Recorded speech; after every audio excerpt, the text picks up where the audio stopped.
Hello. Okay, so good morning बच्चों। Yes.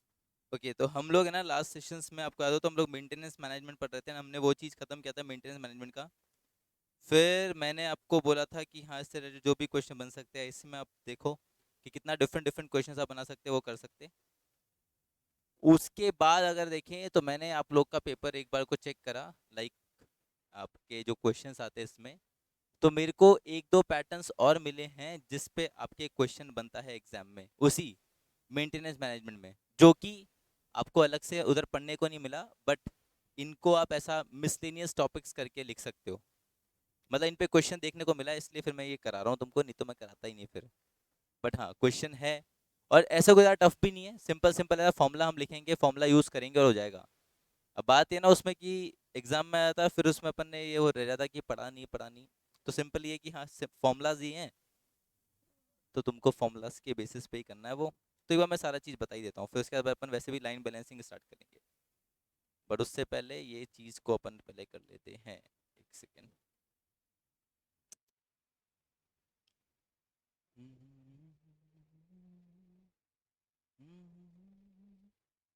ये कैसा है?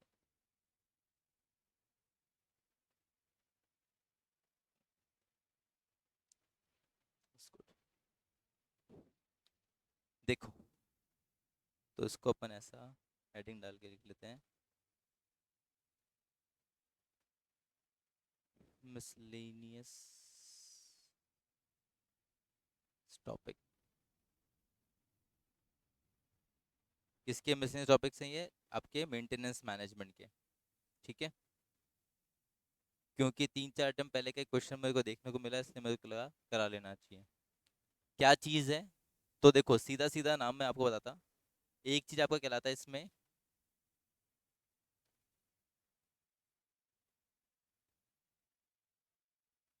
Mean time before failures.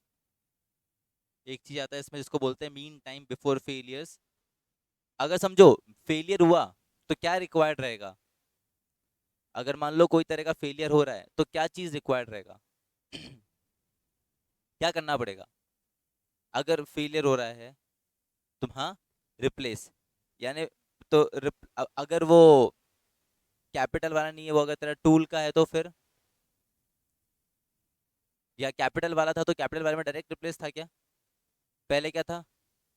Maintenance. तो इसको बोलते हैं मीन टाइम बिफोर फेलियर्स या मीन टाइम बिफोर मेंटेनेंस, क्योंकि अगर फेलियर होगा तो आपको मेंटेनेंस करना पड़ता है। तो या तो इसको आप बोलते हो मीन टाइम बिफोर फेलियर्स, या हम इसको बोलते हैं मीन टाइम बिफोर मेंटेनेंस।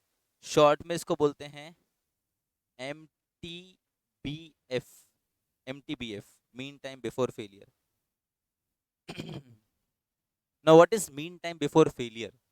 अगर इसको लिटरल मीनिंग पे जाएं, इसको पढ़ते हुए समझने की कोशिश करें, तो इसका मतलब ये बैठ रहा है, कोई चीज, कोई मशीन, कोई पार्ट का क्या, मशीन को लेके चलते हैं, पार्ट तो अपन डायरेक्ट रिप्लेस करने पे आते हैं, क्योंकि कोई मशीन है जो आपने ऐसा रनिंग पे डाला है, एंड कितना टाइम वो चलेगा before making any kind of failure. जैसे समझो मैंने आज कोई तरह का मेंटेनेंस कराया, फिर इस मेंटेनेंस से लेकर के अगला मेंटेनेंस तक के बीच में कितना टाइम वो अपना गुजारा कर लेगा, that is called mean time before failure. कि भाई फेल खराब होने से पहले, जब मैंने मशीन को काम पे लगाया तब से लेकर के जब तक वो पहली बार खराब होगा उसके बीच का टाइम पीरियड। यानी इससे अपन को क्या पता चल रहा है उसका, इससे अपने को क्या पता चल रहा है, उसका रन टाइम पता चल रहा है, कि कितना टाइम वो वर्क कर सकता है without making any kind of failure. समझ रहे? तो इसको अपन क्या बोलते हैं, mean time before failure, which means, बेटा बंद करना तो बता दियो जल्दी से, है ना, जब वेट मत करना तू, ऐसे तू खांस तो अच्छा रही है वैसे। तो व्हाट इज दिस, तो इसको अपन लिखते हैं, this is the time for which machine operated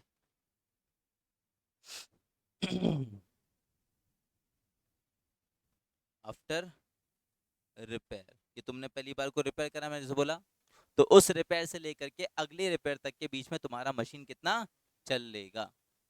जहर बात। विच मीन्स मानो अगर किसी मशीन का, कोई एक मशीन है,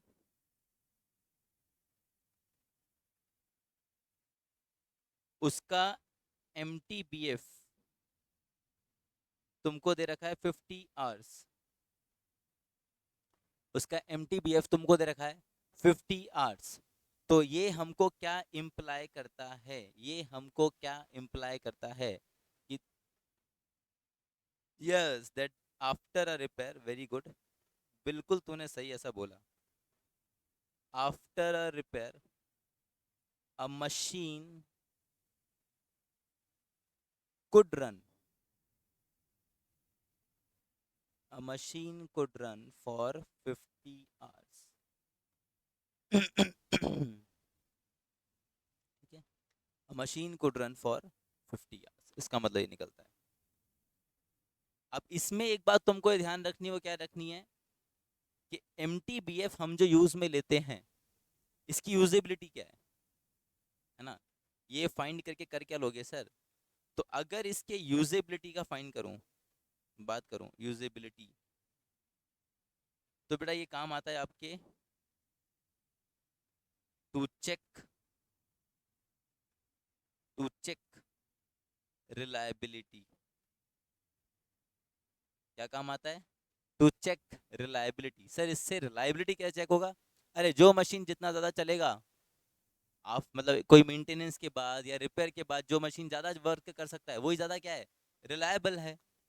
तो अगर तुमको डिसीजन लेना पड़े कि दो मशीन है तुम्हारे पास एक्स वाई, एक का MTBF 50 दे दिया, एक का MTBF 45 दे दिया, फिर पूछता है बताओ which machine is more reliable, तो हम सीधे सीधे बोल सकते कि भाई machine X will be more reliable. क्यों, क्योंकि after a repair it could run for more hours than the machine Y, क्योंकि ये 50 के लिए रन कर रहा है, वो 45, तो अपने को 5 घंटे ज्यादा मिल रहे हैं। तो अल्टीमेटली ये हमारी जो कंपनी है, हमारा जो मैन्युफैक्चरिंग कंसर्न है, उसका कॉस्ट भी तो कम रखेगा। ठीक है, ऐसा चीज। तो this is MTBF, mean time before failure, which means कि कितना टाइम मशीन ऑपरेट कर सकता है आफ्टर अ रिपेयर और आफ्टर अ मेंटेनेंस। ठीक है, और ये किस काम आ रहा है वो ध्यान रख, ज्यादा जरूरी है क्या चीज, कि सर ये रिलायबिलिटी, रिलायबिलिटी चेक करने के काम आता है। ओके, तो जैसे था MTBF, वैसे ही एक और चीज और है बच्चों, दूसरा mean time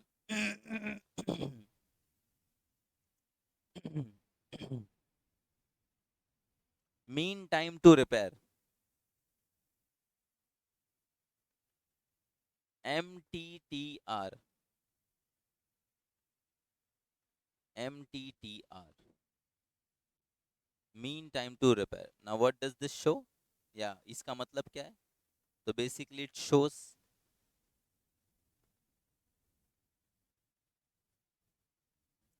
time taken to repair a machine.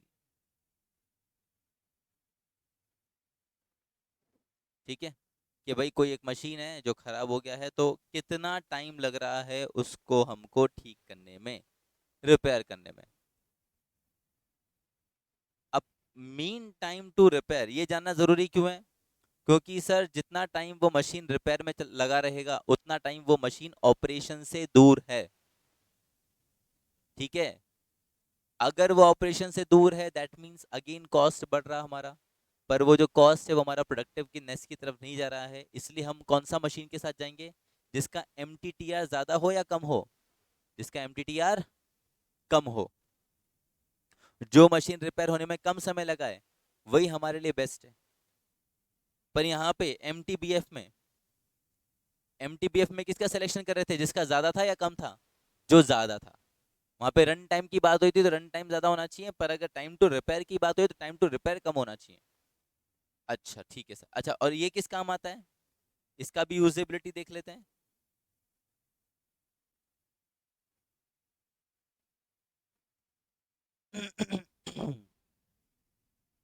इसका यूजेबिलिटी आएगा बच्चों टू चेक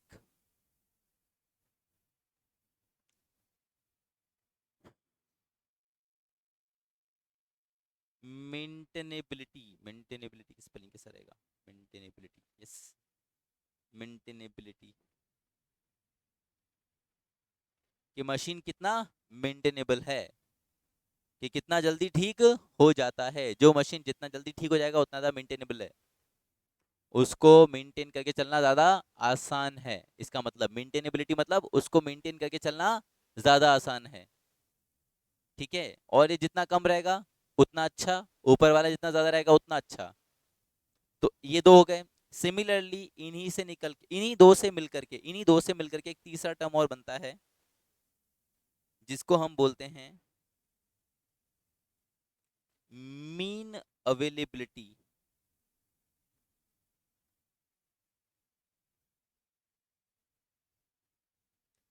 मीन अवेलेबिलिटी,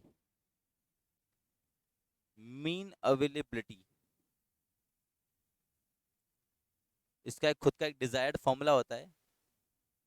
इसका फॉर्मूला क्या होता है? इसका फॉर्मूला होता है MTBF, जितना टाइम तुम्हारे मतलब फेलियर के बीच में लग रहा है, upon MTBF plus MTTR, mean time to repair, mean availability. ये क्या शो कर रहा है? तो ये शो कर रहा है बेसिकली, अगर फॉर्मूला अगर देखोगे तो फॉर्मूले से क्या पता चल रहा है कि sir how many hours a machine is available for operation, ठीक है भाई। MTBF आपको बताता बीच में कितना टाइम चलेगा, MTTR बता रहा है ऑपरेशंस मतलब वो रिपेयर्स के लिए कितना, पर मीन टाइम ये मीन अवेलेबिलिटी क्या बता रहा है कि भाई मशीन कितना अवेलेबल है फॉर ऑपरेशन, यानी प्रोडक्शन के लिए कितना टाइम वो दे पा रही है। तो उसके लिए फॉर्मूला चलता है MTBF, जितना टाइम तुम्हारा दो रिपेयर्स के बीच में लगा, मतलब एक रिपेयर के बाद जितना टाइम मशीन चल लेगी उसको डिवाइड कर दो किससे, दोनों का टोटल से, रिपेयर वाला टाइम और ये वाला टाइम, तुमको पता लग जाएगा कि कितना परसेंट टाइम मशीन जो है वो ऑपरेशंस के लिए अवेलेबल है। Out of the total time which a machine spend, उसमें से मशीन कितना टाइम ऑपरेशंस के लिए अवेलेबल है आपको बता देगा, ठीक है। That will be in percentage और एनी काइंड ऑफ दिस। ये आपको क्या बता रहा है? मशीन का अवेलेबिलिटी बता रहा है किसके लिए, towards the work, towards the work, हाँ मतलब टुवर्ड्स दी ऑपरेशन। देखो फैक्ट्री में तो पूरा अवेलेबल है, पर क्या हर टाइम वो ऑपरेशन के लिए अवेलेबल है? क्या नहीं, कुछ टाइम रिपेयर में तो क्या। तो out of the total time कितना परसेंटेज ऑफ टाइम मेरा किसके लिए अवेलेबल होता है? ऑपरेशंस के लिए अवेलेबल होता है, वो मेरे को पता चलता है मीन अवेलेबिलिटी के थ्रू, ठीक है।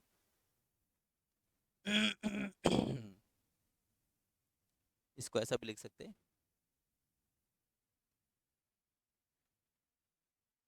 Percentage of hours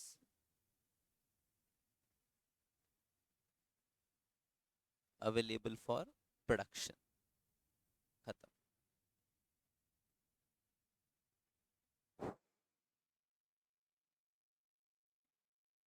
percentage of hours available for production. Now let's see, एक एग्जांपल ले लेते हैं इनका।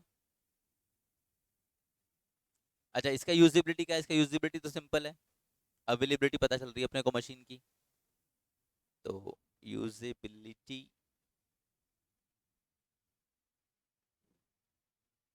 we get to know about the availability of the machine। तो क्या लगता है ये अवेलेबिलिटी टाइम अब ज्यादा होना चाहिए कि कम होना चाहिए? कोई मशीन ज्यादा टाइम अवेलेबल है वो ज्यादा अच्छा है, या कम टाइम अवेलेबल है वो ज्यादा अच्छा है? ज्यादा टाइम, यस, यहाँ पे भी ज्यादा वाला लेंगे हम लोग। कोई मशीन जितना परसेंटेज ऑफ आवर्स अवेलेबल हुआ काम करने के लिए, तो मैं ऑब्वियस सी बात है उसी का सिलेक्शन करूंगा, ठीक है। तो ये छुटका सा क्वेश्चन रहता है, ये भी पूछा जा सकता है, तो इसलिए आपको मैंने बताना जरूरी था। एक छोटा सा क्वेश्चन देख लेते हैं इसका। जनरली क्या है, MTBF MTTR आपको क्वेश्चन में गिवन होता है, इसको फाइंड नहीं करना पड़ता, तो हम भी क्वेश्चन वैसे लेके चलते हैं।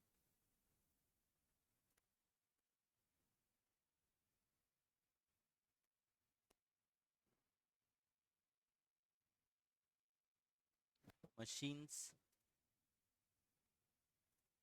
X Y M T T R, लिख दिया रही,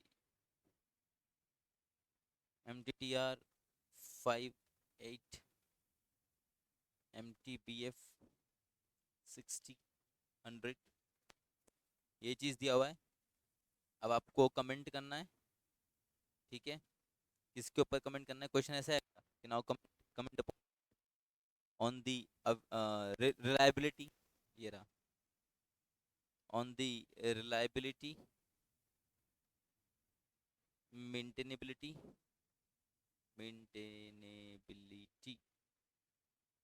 एंड दी अवेलेबिलिटी। इस तरह से आता है कि भाई आप बताओ which machine is more reliable, which machine is required less of maintenance, which machine is available more time for the production। इस तरह से आपको कमेंट करना रहता है, ठीक है। तो देखो अगर मेरे को मेंटेनेबिलिटी चेक करना है तो मेंटेनेबिलिटी के लिए किसके पास जाऊंगा, एमटीटीआर के पास। तो विच मशीन इज लेस मेंटेनेबल, या मेंटेनेबिलिटी का रेशियो किसका कम है, तो sir x is less maintainable, तो एक्स का सिलेक्शन किया जाएगा यहाँ पे, क्योंकि उसके लिए 5 आवर्स ही चाहिए आपको total time taken to repair, तो that will be beneficial for the firm. Reliability का बात आएगा तो that machine which is available for longer period of time, तो उसको हम लेते हैं। तो रिलायबिलिटी एमटीबीएफ चेक करते हैं, एमटीबीएफ जिसका ज्यादा होगा वो रिलायबल ज्यादा है, तो machine Y is more reliable. तो अपन एक काम करते हैं, तीसरा अवेलेबिलिटी, तो अवेलेबिलिटी के लिए क्या चाहिए, मीन अवेलेबिलिटी, तो मीन अवेलेबिलिटी यहीं पे कैलकुलेट कर लेते हैं। मीन अवेलेबिलिटी, तो फॉर्मूला लगाओ, M T B F upon M T B F plus M T T R. Okay बताओ कितना आ रहा है वैल्यू, व्हाट 59, बेटा 60/65, इसको परसेंटेज में निकालना, इंटू 100, 9 to 30%। ओके 100/108, 92.59, ये तो बहुत ऐसा पास पास का आंसर आ गया, कोई बात नहीं, बढ़िया है। यानी आपको हर एक 2-3 डेसिमल तक तो निकाल ही लेना है इसका वैल्यू, ये समझ जाओ खुद से। अच्छा एक बात और ध्यान रहे, ये मैंने देखा, वीडियोस भी देखे थे काफ़ी यूट्यूब पे मैंने इसके, दूसरे दूसरे फैकल्टीज़ के, कि एक बच्चा है जिसका सीएमए का ही पेपर था, तो उसने क्वेश्चन सॉल्व कर रखा पूरा, समझना, पूरा सही कर रखा है उसने, पूरा सही, हाँ। पर उसने क्या करा, जैसे 123.11, हाँ, आंसर की में उन लोगों ने शायद 4 डेसिमल तक दे रखे होंगे, उसने 2 ही लिखे, तो भी उसका पूरा जीरो दिया है, जीरो। तो तुम लोग थोड़ा डेसिमल वाले चीज़ का ध्यान रखना। अब अपन उनसे तो ऐसा कुछ एक्सपेक्ट नहीं कर सकते कि वो ध्यान रखें इस चीज़ का, तो इस चीज़ का अपन खुद ही ध्यान रख लें तो वो ज़्यादा बेटर है। समझो ना, पूरा सही है उसका, पूरा प्रोसीजर सही है, सारा आंसर सही है, बस एक डेसिमल का गड़बड़ है जिसलिए 0 नंबर, 6 में से 0, सोचो कितना ही गलत हुआ है। तो तुम ऐसा ध्यान रखो तो डेसिमल्स का, तो डेसिमल में अगर आ रहा है तो पूरा ऐसा देख लो अच्छे से। और ये अपन यहाँ पे देख भी पा रहे हैं, डेसिमल कितना 0.29 का ही अंतर बैठ रहा है इसमें भी, ठीक है। ओके, तो विच मशीन का अवेलेबिलिटी इज मोर, तो सर जो ज़्यादा टाइम अवेलेबल है वही लिया जाएगा, यानी वाई। तो अब देखो, अब ओवरऑल यदि डिसीजन लेना है तो कौन सा मशीन सेलेक्ट करना पड़ेगा, तो sir we will go for the machine Y. इस तरह से तुमको इसमें क्वेश्चन आया था या पूछा जा सकता है, क्योंकि एमटीबीएफ उसका रिलायबिलिटी, उसका अवेलेबिलिटी ज्यादा है, इसलिए हम उसके लिए जाएंगे, ठीक है।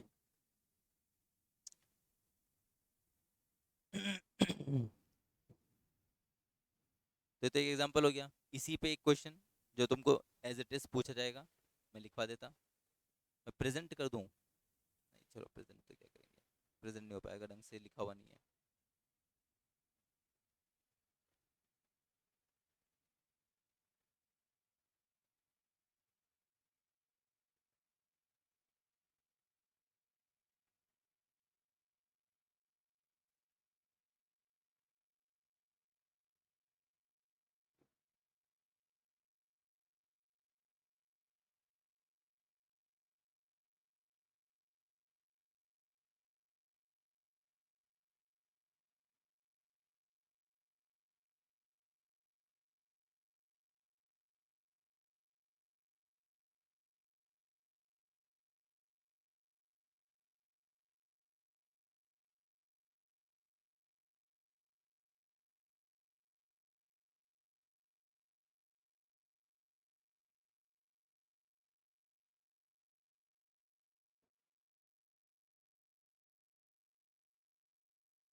खत्म कर लो इसको जल्दी से।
दो बार तो कैसे पूछ सकता हूँ रिलायबिलिटी, अब अवेलेबिलिटी है।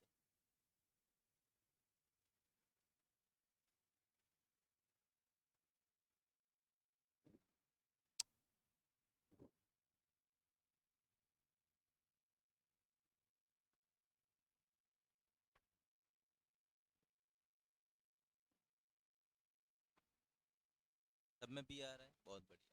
तो आपको ऐसा लिखना पड़ेगा, कैसा लिखोगे ना, जैसे बी आया ना, तो आप ऐसा बोलोगे ये product B with higher M T B F, है ना, तो इज मोर रिलायबल। क्यों? क्योंकि it has lesser chance of failure. ये इस तरह से लिखेंगे, सेम फॉर उसके लिए और फिर उसके लिए। तो ये आपका ऐसा हो गया एक।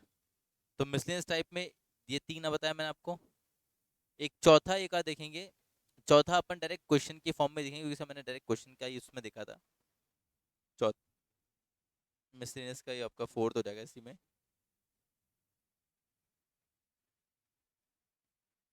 ठीक है, ये तुम्हारा ये चल रहा था मिसलेनियस टॉपिक, किसी का फर्स्ट सेकंड थर्ड, देन उनके क्वेश्चन, देन ये fourth. It is called as sample testing. It is called as sample testing. ठीक है, कुछ नहीं, इसका डायरेक्ट क्वेश्चन देखने का अपने को।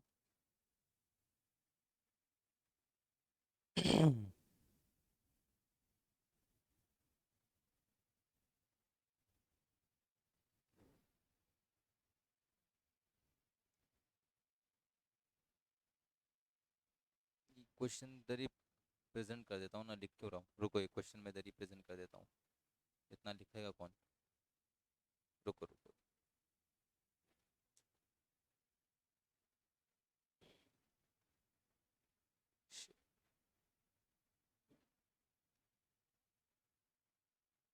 टेलीग्राम इंस्टाग्राम पे हो रहा है, कहाँ हो रहा है ये?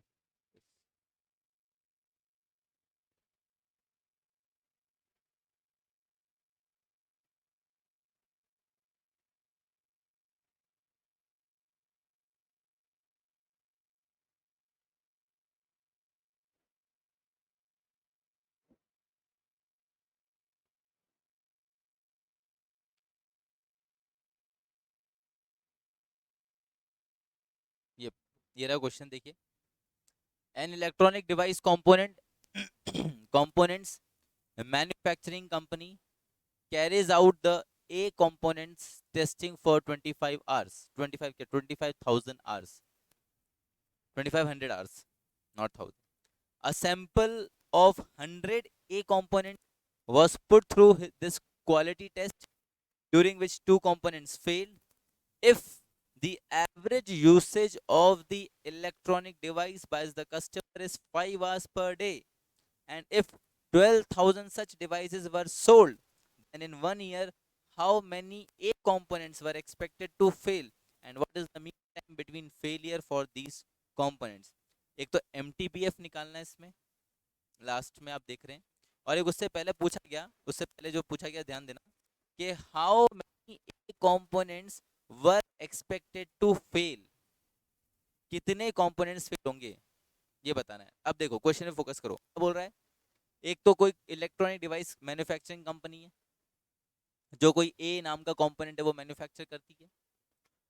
ये अपना टॉपिक का नाम क्या बोला मैंने? Sample testing.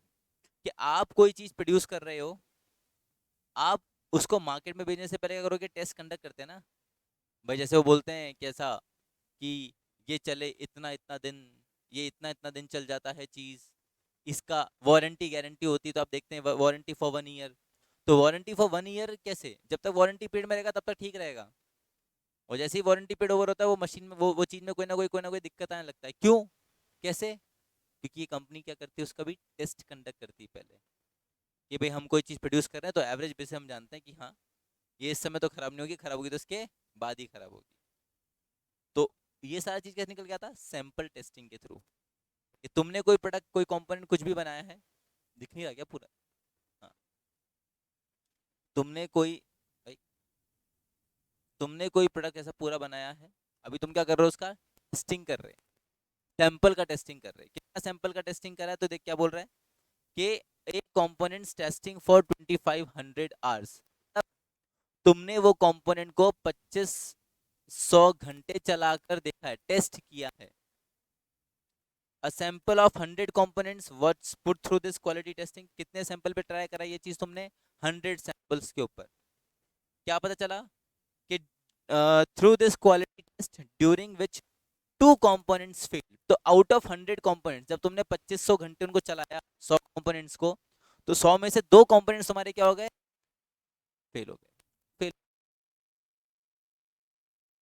टेस्टिंग के बीच में, स्टार्टिंग में या एंड में या बीच में, वो पता नहीं।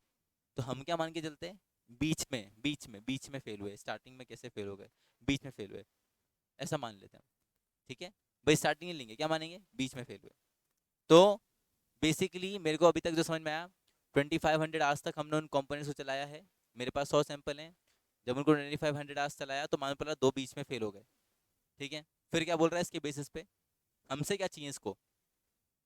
कि if the average usage of the electronic device by the customer is 5 hours per day, अगर कोई कस्टमर उस कंपनी को खरीदता है, घर लेकर के जाता है, तो वो उसको एक दिन में कितना घंटा चला रहा है?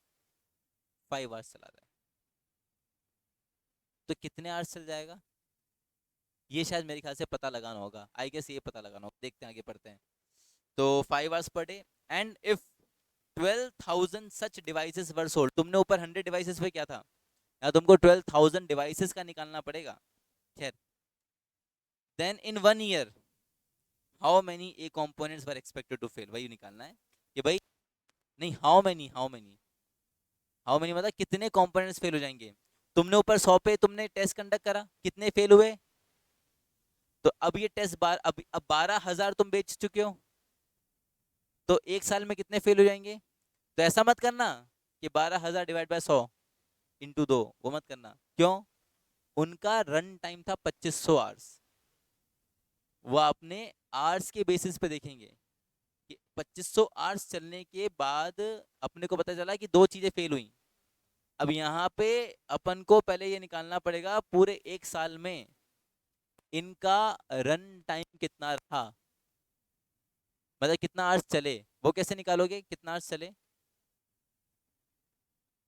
हाँ, कि कस्टमर ने कितना आवर यूज में लिया है, 5 घंटे एक दिन में।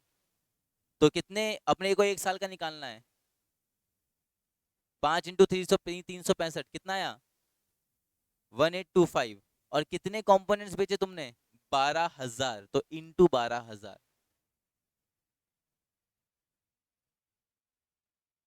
21,19,000, 219 lakhs, 200। अच्छा ठीक है, तो जितना भी वो आ रहा है आपका, ये क्या हो गया? टोटल रनिंग आवर्स कि जितना अपन ने लिया है। अब अपने को देखना पड़ेगा कि इसमें से कितना, हाँ, कितने आवर्स बाद ये फेल हो गए। तो उसके लिए अपन एक काम करते हैं, ठीक है।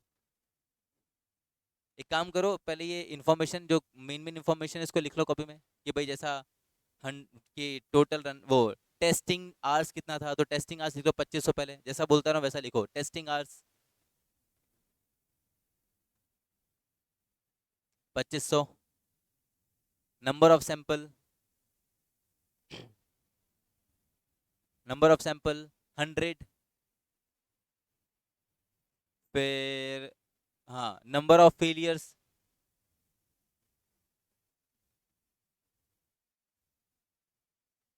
2। ठीक है। अब ये तो गिवन है, फिर और चीज क्या गिवन है? अब जो आपको क्वेश्चन सॉल्व करना है इस इंफॉर्मेशन को देखते हुए, तो इसमें लिखना देखो,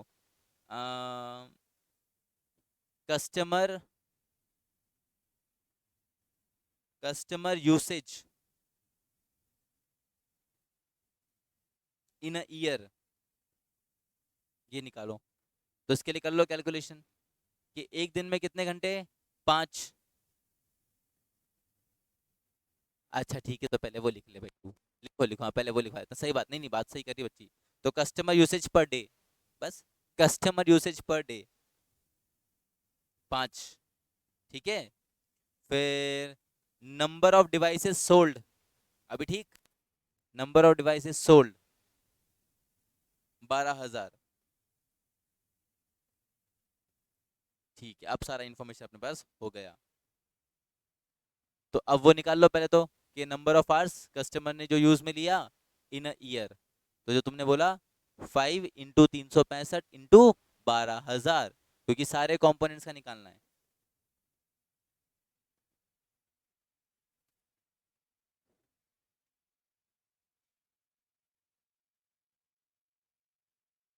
तो यूसेज, मैं तो शॉर्ट में लिख रहा है, usage hours in a year 5 × 365 × 12,000। मेरे को ढंग से बताना कितना जीरो आया। 19 लाख, 219, और फिर ये लैख। चलो, this is in hours, this the total usage in hours. Okay. अब मुझे ये टोटल यूसेज के बेसिस पे बताना है कि मेरे कितने कंपोनेंट्स फेल हुए होंगे। तो उसके लिए मैं जाऊंगा मेरे टेस्ट टाइम और उनके ऊपर, ठीक है, जो मेरे को सैंपल दिया था। अब मैं लिखूंगा यहाँ पे सैंपल का इन्फॉर्मेशन, सैंपल। सबसे पहले मैं देखूंगा टेस्ट टाइम, टेस्ट टाइम, क्योंकि जो अपने आपने 2,19,000 जो निकाला ना बच्चों, ये सभी मशीन्स का मिला के निकाला है। मेरे को ऊपर जो 2500 आवर्स दिया है ना, वो केवल एक मशीन का है। वाह, वेरी गुड यार, एक मशीन का है वो, सबका थोड़ा है। क्योंकि बेटा आपने उन 100 कंपोनेंट्स को 2500 घंटे यूज में लिया, तो एक कंपोनेंट 2500 घंटे, तो सभी का मिलाकर के टोटल यूसेज टाइम निकालूंगा ना बच्चे। हाँ, तो टेस्ट टाइम टोटलिटी में, तो दैट विल बी 100 कंपोनेंट्स हैं, 2500 आवर्स दिया तुमको, तुमने यूज करा है, टेस्ट किया है कितने कंपोनेंट्स के ऊपर, 100 कंपोनेंट्स के ऊपर। तो तुमने एक कंपोनेंट को 2500 घंटे चलाया, वैसे चलाया तो 100 के 100 को 2500 घंटे, तो टोटल यूजेबिलिटी कितना हो गया? टोटल यूजेबिलिटी आज कितना हो गया? 2500 इंटू 100, ऐसा। ठीक है, तो दैट विल बी 25 लाख, नहीं 2.5 लाख। 2.5 लाख तुम्हारा आर्स है, ये तुम्हारा टोटल यूसेज वाला टाइम जो था। फिर इसमें माइनस करो फेलियर, तो कितना मशीन फेल हुआ? 2 मशीन फेल हुआ। कितने घंटे बाद? तो मैंने तुमको कहा कि तुम मान के चलोगे कि ये जो फेलियर हुआ है कब हुआ है? In between. तो इन बिटवीन मतलब ये 2500 घंटे टोटल था, बीच में फेल हो गया, यानी 2500 का आधा 1250। यस 1250। ये ध्यान रखना 1250 क्यों निकाला तुमने, क्योंकि तुमने इसका मीन टाइम लेके मतलब तुम मान के चलो कि फेल हुआ है, हम ऐसे एज्यूम नहीं कर सकते कि सर पहले हो जाएगा कि आखिरी में। तो दिस विल बी 2500 आवर्स, ये माइनस हो जाएंगे इसमें से, तो आपको पता लग जाएगा कि भाई इफेक्टिवली कितना घंटे चल सकती मशीन विदाउट फेलियर, कितना? 500। ये नंबर ऑफ आवर्स निकल के आ गया जब मशीन पूरा चल सकती है without any failure, without any failure. ठीक है, these are the number of hours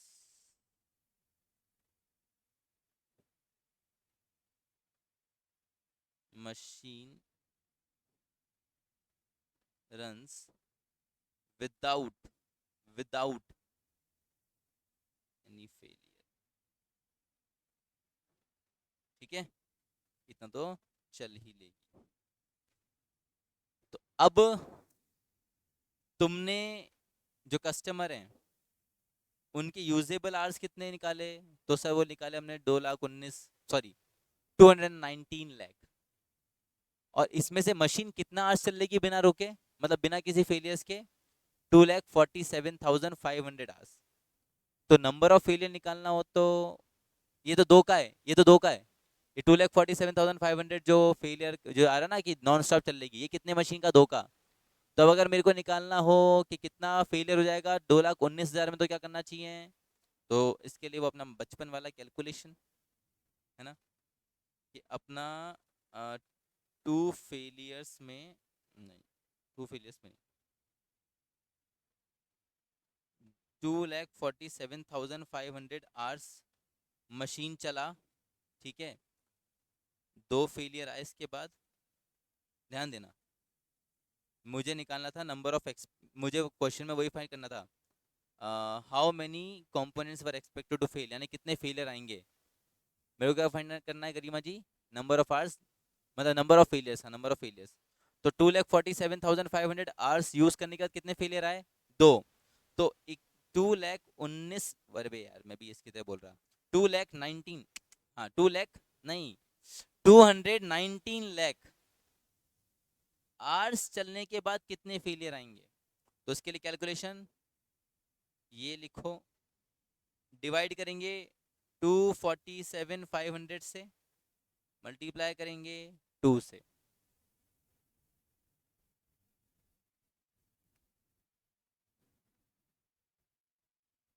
176.96। तो क्या इसको 177 ले लें, 177 ले लूँ?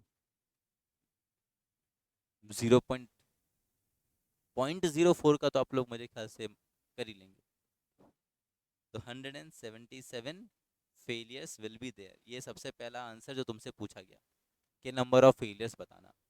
तो 177 फेलियर्स आ जाएंगे एक साल में।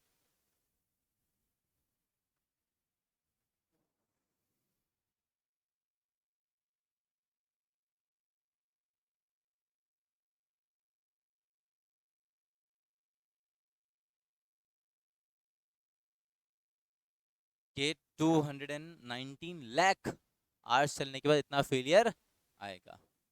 ये समझा नहीं कैलकुलेशन कैसे हुआ? क्यों 247 से क्यों डिवाइड किया अपन ने और 2 से क्यों निकाला? क्योंकि अपने को नंबर ऑफ फेलियर निकालना था इसलिए।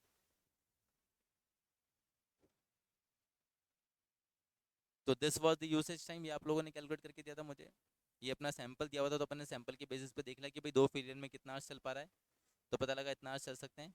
तो बेसिकली इतने में अगर इतना नॉन स्टॉप चलेगा तो कितना फेलियर दे देगा, इतना फेलियर दे देगा। This is the first thing that we have calculated. दूसरा चीज क्या बोला था, एमटीबीएफ भी निकालना है ना।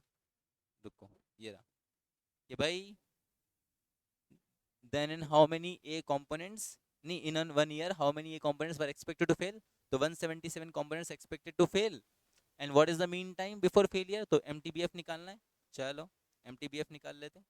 तो क्या लगता है mtbf कैसे निकालना चाहिए, what will be the mean time before failure, तो टोटल नंबर ऑफ यूजेबिलिटी तुम्हारा 2 लाख, सॉरी 219 वाला, और तुमको देखना है कितना आवर्स चल पा रहा है,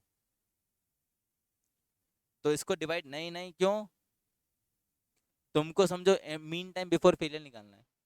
एक रिपेयर किया तो उसके बाद कितना आवर्स चल लेगा, तो अगर इतने आवर्स टोटल चला है और कितने फेलियर्स हुए थे 177, तो बेटा 177 से डिवाइड करेंगे ना, तो पता लग जाएगा कि एक रिपेयर के बाद, एक फेलियर के बाद कितना मशीन चलता। यानी समझ 177 टोटल हो रहे हैं तेरे पास साल में फेलियर। एक बार तूने मशीन लगाया, कंपोनेंट लगाया, वो चला, फिर फेल हो गया, फिर चला, फिर फेल हो गया, तो एमटीबीएफ क्या हो गया, वो बीच वाला टाइम कितना आ रहा है,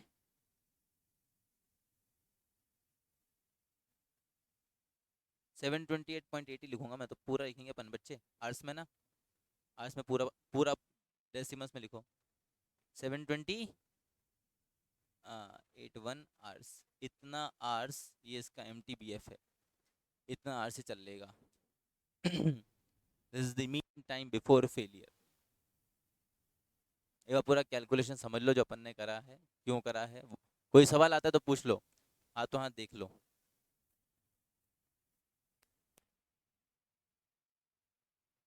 पूरा कैलकुलेशन समझ लो कि कोई भी चीज़ को अपन ने क्यों लिया, खासकर एमटीबीएफ का भी समझ लेना कि क्यों अपन ने ऐसे करा है, वो चीज़ समझने की कोशिश करना।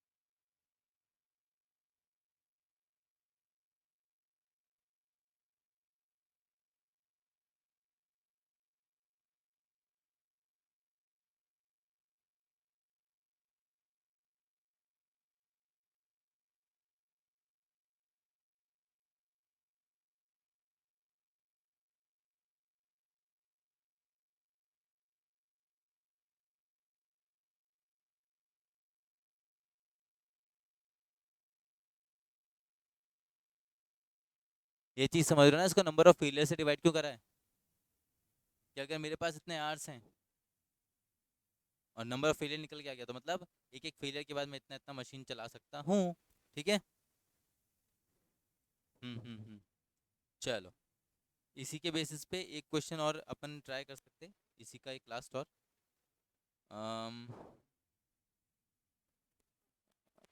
Type, this was the fourth ना, that will be the fifth type. हाँ, मेरे को जितना मिला मैं उतना ढूंढ कर गया है, ताकि कुछ बचना नहीं चाहिए, कुछ भी नहीं। इट इज रिगार्डिंग अबाउट दी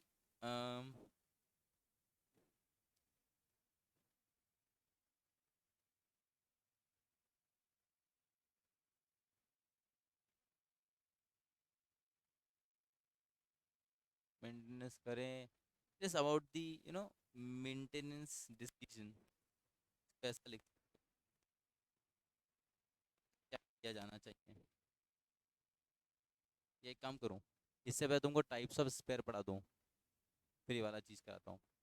रुको, इसको मेंटेन डिसीजन ना लिखो, इसे हम लिखेंगे टाइप्स ऑफ स्पेयर।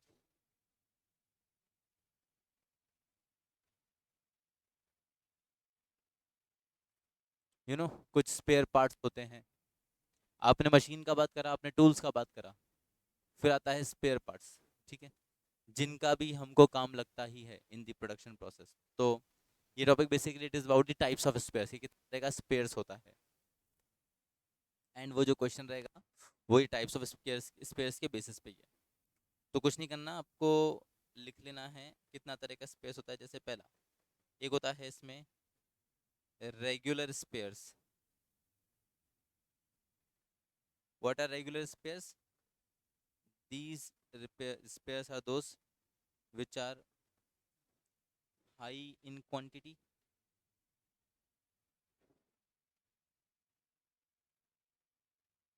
and जिसका आपको one should maintain stock level, आपको इनका स्टॉक लेवल बना के चलना चाहिए। समझाता हूँ क्या चीज़ होती है। तीसरा होता है insurance spare. Insurance spare, insurance spare it is more like less in quantity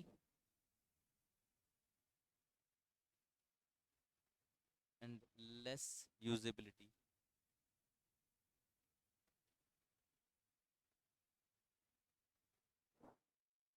इसका एग्जांपल तुम लिख सकते हो, ये इंश्योरेंस स्पेयर का एग्जांपल लिख सकते हो।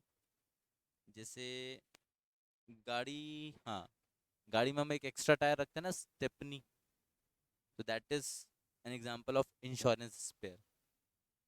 ऑल्दो काम का नहीं है पर रख रहे हैं, कभी कुछ हो गया तो ये काम आ जाएगा, ऐसा। रेगुलर स्पेयर मतलब बोले तो हाँ, रोजमर्रा की चीजें रोज काम में आती है, रोज खराब होती रहती है, तो अपने को रोज बदलने की जरूरत पड़ती है, that is regular spare. High in quantity and इसलिए आपको उसका स्टॉक लेवल मेंटेन करके चलना चाहिए। ठीक है, फिर एक और आप लिखेंगे इसमें capital spare. Now capital spare is very much like insurance spare, पर बात यह है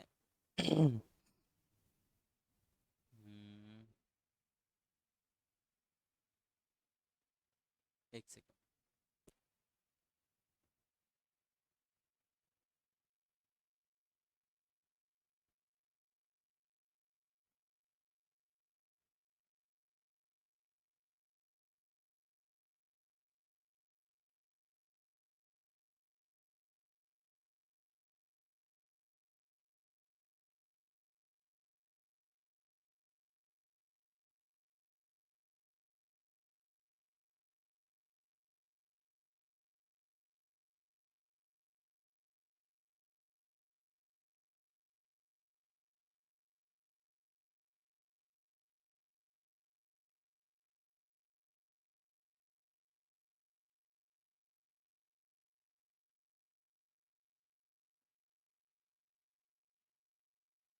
like insurance spare but it is costly.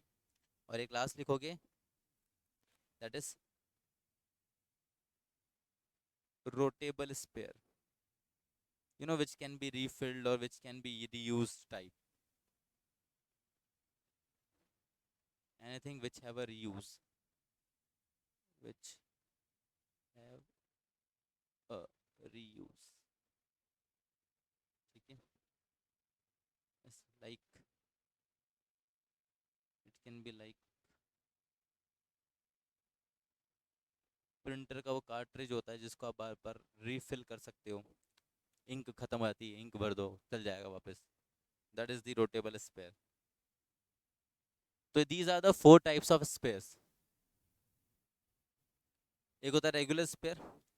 Regular spare something जैसा जो आपको हमेशा चाहिए ही, या आपके पास हमेशा होना चाहिए, आपके पास अवेलेबल। क्यों? क्योंकि ये वो चीज़ें सबसे ज़्यादा यूज़ में आती है, ठीक है, और आपको इसका स्टॉक मेंटेन करके चलना चाहिए। दूसरा, जैसे मैं तुमको बात करूँ क्लासेस के पॉइंट ऑफ व्यू से बात करें, हम क्लासेस रन कर रहे, क्लासेस के पॉइंट ऑफ व्यू से बात करें, example of marker, duster, these are regular spheres.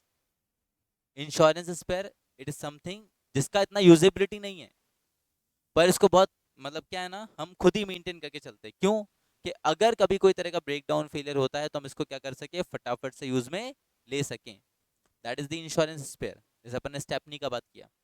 तीसरा कैपिटल स्पेयर। कैपिटल स्पेयर मतलब पता है मशीन है, कभी तो खराब होगी, हम क्या करके चल रहे, पहले से ही उसका एक इंश्योरेंस लेके चल रहे, मतलब कि उसका एक एडिशनल मशीन अपन ने खरीद के रख रखा है।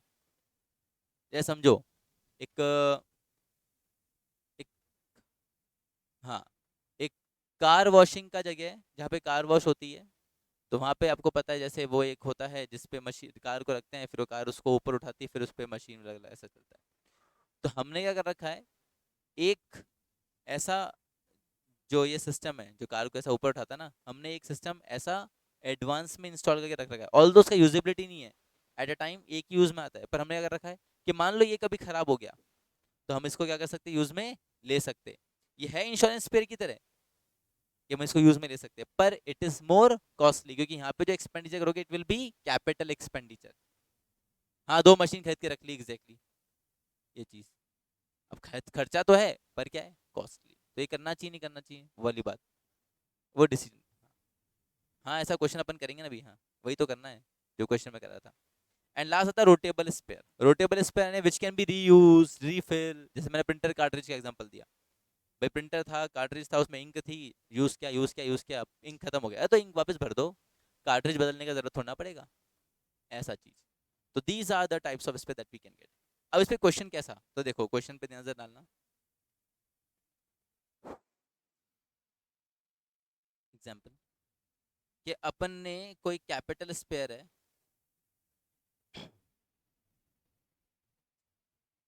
उसका न्यू परचेज कॉस्ट अपने को पड़ रहा है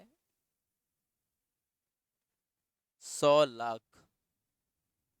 100 लाख मतलब 1 करोड़। कैपिटल स्पेयर का एक्चुअली कैपिटल स्पेयर का क्वेश्चन है, ठीक है ना, कैपिटल स्पेयर का क्वेश्चन है ये, जिसमें आप कोई मशीन नहीं खरीद रहे हो, उसका 100 लाख तुम्हारा कॉस्ट बैठ रहा है। कुछ पॉइंट्स इसके बारे में दे रखे हैं क्या, कि this machine is not easily available, इतना आसानी से अवेलेबल नहीं होता है। दूसरा, प्रोबेबिलिटी ऑफ फेलियर दिया हुआ है, मशीन का प्रोबेबिलिटी ऑफ फेलियर, ठीक है ना, 0.01, जो बहुत ही कम है। तीसरा, लॉस, अगर मान लो फेल हो गया तो रिपेयर कराना पड़ेगा, मेंटेनेंस कराना पड़ेगा, करवा लेंगे, तो उस समय कितना लॉस इनकर करना पड़ेगा अगर फेल हो गया तो, loss if failed, that is around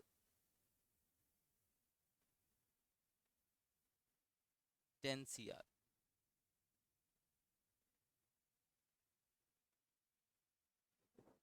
अब वो तो देखेंगे। हाँ, प्रोडक्शन का लॉस और नई मशीन खरीदने का लॉस हो रहा है, हो रहा है। Now you need to decide whether the new capital spare, नया कैपिटल स्पेयर कितने का है, 100 लाख का। हाँ, 1 करोड़ मतलब 100 लाख वही, टू बी बॉट और नॉट। तो कैसे पता लगाएं, तो देखो, पहले निकालो एक्सपेक्टेड लॉस। बेटा वो तो लॉस ऐसा टोटल दिया है तेरे को, पर एक्सपेक्टेड लॉस ही निकालना पड़ेगा, क्योंकि तेरी प्रोबेबिलिटी ऑफ फेलियर केवल 0.01 है। तो तू 100 उस पर फोकस मत कर कि 10 करोड़ का लॉस है। उसकी प्रोबेबिलिटी कितनी फेलियर की, 0.01, मतलब उसका 0.01 ही तेरा फेलियर होगा, तेरा लॉस होगा।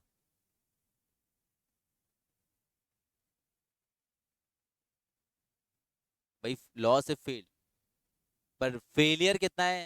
हाँ, यस, तो expected loss if spare is not purchased, अगर मैं नया परचेज नहीं करता तो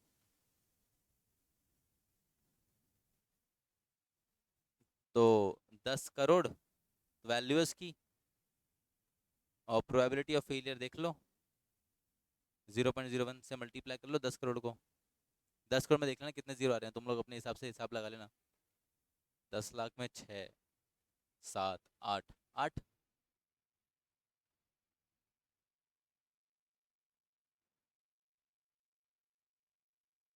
कितना बचा? 6 जीरो के साथ बचा होगा, तो 10 लाख। अबे 10,000 कैसे बचेगा? हाँ, 10 करोड़ को इंटू 0.01।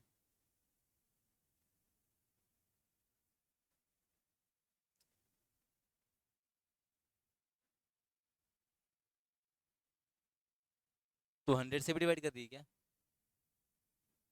तो फिर मैंने कहा 100 से भी डिवाइड कर रही है क्या? तो 10, 1 2 3, 8 जीरो आएंगे। हाँ, इंटू 0.01। अब सुन, ये पॉइंट हटाया, 2 जीरो नीचे, ये हटाए ये हटाए, तो 1 इंटू ये आए 10। ये भाई किस तरह की कैलकुलेशन कर रही है तू? 10 लाख ही तो आ रहा है ये तो रहा। कैसा कैलकुलेशन कर रहे हो बच्चे?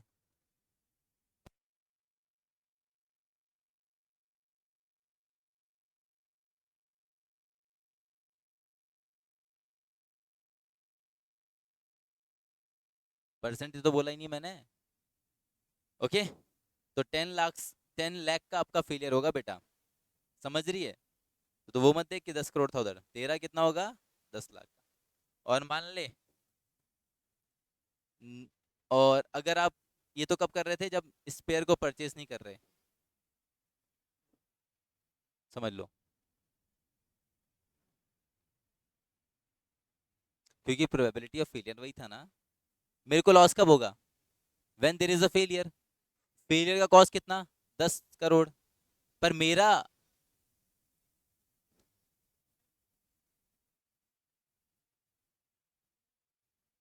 हाँ, और जब मशीन फेल हो रहा है तो कितना लॉस हो रहा है?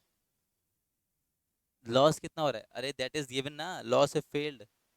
ये तो दिया है ना, लॉस इफ फेल्ड, कि फेल हुआ तो कितना लॉस है, तो मैं उसी से तो करूंगा। पर मेरा जो प्रोबेबिलिटी फेलियर कितना है? 0.01। तो अपन ने निकाल लिया, 10 लाख आया। ये कब?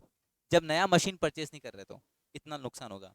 और अगर मान लो नया मशीन परचेस करा तो, इफ न्यू स्पेयर परचेस, तो वहाँ पे लॉस नहीं होगा। क्यों? क्योंकि नई मशीन आप, वहाँ पे आपने, हाँ, पहले से इंश्योरेंस था। पर वहाँ पे खर्चा कितना करना पड़ता उसके लिए? 1 करोड़ यानी 100 लाख। तो बताओ क्या डिसीजन लेना चाहिए कंपनी को, कि क्या मुझे अपना पास कैपिटल स्पेयर जमा करने के चलने की जरूरत है? क्या नया स्पेयर परचेस किया जाना चाहिए, नहीं किया जाना चाहिए? अरे नया स्पेयर पर, क्या नहीं समझ आया बेटा 10 लाख का? हे भगवान, लॉस कितना होता है जब फेल होता है तो ये मत समझ, मेरी बात समझ। तू उससे मशीन को मत देख कि मशीन 1 करोड़ की है तो 1 करोड़ का नुकसान हुआ। अरे जब मशीन खराब हो गई, टोटल लॉस, प्रोडक्शन का लॉस, कोई काम नहीं कर रहा, लेबर फ्री बैठे हैं, उसका लॉस। और फिर मैंने उधर नीचे बात लिखी, नॉट इजीली अवेलेबल, यानी उसको मंगवाने में बहुत समय लग जाएगा, तो तब तक का टोटल लॉस 10 करोड़ है। क्यों? क्योंकि प्रोबेबिलिटी ऑफ फेलियर तो बेटा, कंप्लीट फेलियर, हाँ, कंप्लीट कंप्लीट फेलियर होता तो 10 करोड़ है। पर अभी अपना कितना फेलियर हो रहा? 0.01। तो मैं उसका 0.01 लूंगा ना बेटा। मैं क्यों कंप्लीट फेलियर मान के चलूंगा मेरा? ऐसा। और नई मशीन ही ले लेते तो 0.1 फेल होने पे तो भैया 10 लाख, 100 लाख लगता। तो एक समझदारी बड़ा डिसीजन क्या रहता है? बोले नहीं करने का, नई मशीन नहीं लेने का, 10 लाख का मेंटेनेंस करा के, मतलब 10 लाख का नुकसान झेल के मेंटेनेंस करा लो, खत्म बात। नया spare part, capital spare part रखने का जरूरत नहीं है। तो उसमें हम लिखेंगे as our expected loss is less than new spare cost, तो व्हाट शुड वी डू?